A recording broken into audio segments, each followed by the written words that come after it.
Muito boa noite, cá estamos para mais um Palavra Puxa Palavra, esta crónica ao jeito de conversa, em que em amena cavaqueira se fala de tudo e de nada.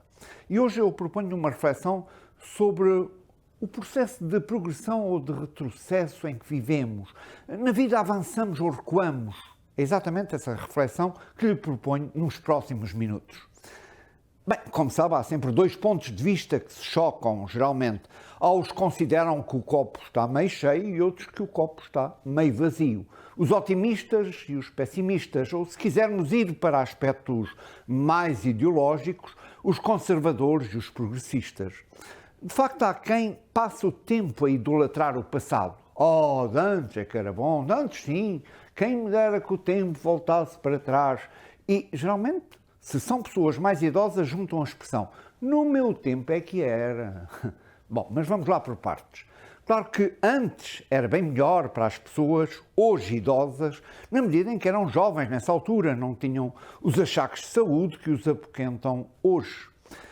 Mas com esse desejo de idolatrar o passado, evocam apenas pequenos detalhes da época que pretendem evocar apenas os bons detalhes, esquecendo, consciente ou inconscientemente, todos os outros que existiam ao mesmo tempo. Por exemplo, de antes havia muito mais respeito nas escolas, é verdade, mas quantos alunos frequentavam as escolas? De antes aprendia-se muito mais, pois é, mas o que é certo é que essas pessoas se sentem completamente perdidas face às novas tecnologias, por exemplo. Portanto, de antes aprendiam-se certas coisas e hoje, naturalmente, aprendem-se outras. Muitas vezes pergunto a essas pessoas se elas são capazes de ajudar os seus filhos nos trabalhos de casa. E a resposta é: eu não percebo nada do que eles aprendem hoje. Pois é. Mas esta vontade de idolatrar o passado sente-se em muitas coisas nos nossos dias. Olha, repare, por exemplo, na música. Há uma corrente revivalista que tudo faz por reinterpretar todos os êxitos garantidos do passado e por aí poderíamos continuar. Essa atitude leva a descrer no futuro. Isto está tudo cada vez pior. Quer-se ir a um médico, vai-se às urgências e poderíamos por aí continuar. Mas é certo que a medicina está hoje muitíssimo mais evoluída e que temos a inegável vantagem de ter uma esperança de vida bem mais elevada que os nossos antepassados. Não é verdade? Vê-se um quadro renascentista, um belo monumento do passado e ouve-se com frequência: isso é que era arte, hoje ninguém seria capaz de fazer isto. Essas pessoas esquecem-se que hoje seria muito mais simples de fazer o objeto artístico em causa, mas que a sensibilidade artística hoje é muito diferente. Por exemplo, para que representar com extrema precisão num quadro a cara de alguém se pura e simplesmente se pode fotografar em segundos com um telemóvel? Ou seja, os interesses artísticos hoje estão voltados para outros horizontes e somos nós que não fomos educados a apreciar a arte dos nossos dias. E aí é que estará talvez o problema. Mas de onde vem esta sedução pelo passado? Eu creio que temos de ir bem longe, à cultura grega, 5 séculos antes de Cristo. Foi na Grécia Antiga que surgiu a ideia da Idade do Ouro. É um momento da evolução humana em que haveria um verdadeiro paraíso terrestre e que depois se foi regredindo, passando-se por uma Idade da Prata, a seguir do Bronze e depois do Ferro. Um dos pensadores gregos que defendeu essa ideia foi Hesíodo. Segundo Hesíodo, na Era do Ouro, as pessoas viveram livres de sofrimentos. A paz e a harmonia predominaram durante essa era. Os humanos não envelheciam, mas morriam pacificamente. A primavera, essa era eterna e as pessoas eram alimentadas com bolotas de um grande carvalho, com frutas silvestres e mel que gotejava das árvores. Nunca percebi bem esta. A principal característica dessa época, de acordo com Hesíodo, era de que a terra produzia comida em abundância, de modo que a agricultura era uma atividade perfeitamente supérflua. Esta Idade de Ouro terminou quando um semideus, Prometeu, deu o segredo do fogo aos homens. O rei dos deuses, Zeus, que temia que os mortais ficassem tão poderosos quanto os próprios deuses, o teria então punido por este crime, deixando-o amarrado a uma rocha por toda a eternidade, enquanto uma grande águia comia todo o dia o seu fígado, que se regenerava no dia seguinte. Zeus vai também punir os homens, permitindo que Pandora abrisse a sua caixa que originou todo o mal no mundo mortal. E depois tudo regrediu e todos os males começaram a chegar. Esta ideia de uma idade de ouro primitiva da mitologia grega, tenho a certeza que lhe está a parecer familiar, não é verdade? De facto, ela existe igualmente na Bíblia, mais especificamente no Antigo Testamento. Deus cria Adão e Eva, mas proíbe-lhe os frutos da árvore da vida e do conhecimento. Segundo o Gênesis, a ordem dada por Deus seria de que o homem podia comer os frutos de todas as árvores do bem do jardim, exceto os da árvore do conhecimento do que é o bem e do que é o mal. Inspirada pela serpente, Eva sugere a Adão que coma o fruto, que muitos dizem que seria uma maçã, e ao desobedecer a esta ordem e ao comer esse fruto proibido, Adão e Eva ficam a conhecer o bem e o mal, e do pecado original nasceu a vergonha e o reconhecimento de estarem nus.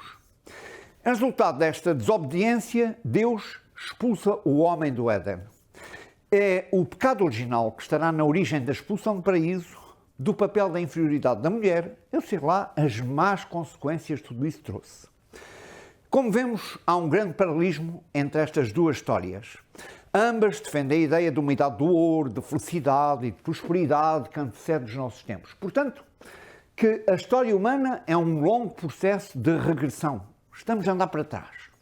O progresso, em contrapartida, é a ideia de que o mundo pode se tornar gradativamente melhor no que diz respeito à ciência, à tecnologia, à modernização, à liberdade, à democracia, à qualidade de vida, eu sei lá. A partir do Renascimento surge a ideia de antropocentrismo, ou seja, a cultura renascentista e moderna tem o homem no centro das suas preocupações, em oposição ao teocentrismo da Idade Média, que colocava Deus no centro. Por outras palavras, a transição da cultura medieval à cultura moderna é frequentemente vista como a passagem de uma perspectiva filosófica e cultural centrada em Deus e uma outra centrada no homem. A partir do racionalismo do século XVII e do iluminismo do século XVIII, há uma aposta no futuro tanto com o capitalismo como com a ciência moderna. De facto, a segunda metade do século XIX foi um momento otimista do seu triunfo, com os avanços técnicos da Revolução Industrial, no qual o imperialismo europeu estendeu o seu conceito de civilização para todo o mundo, com as consequências enormes. A sua expressão máxima foi o positivismo de Auguste Comte.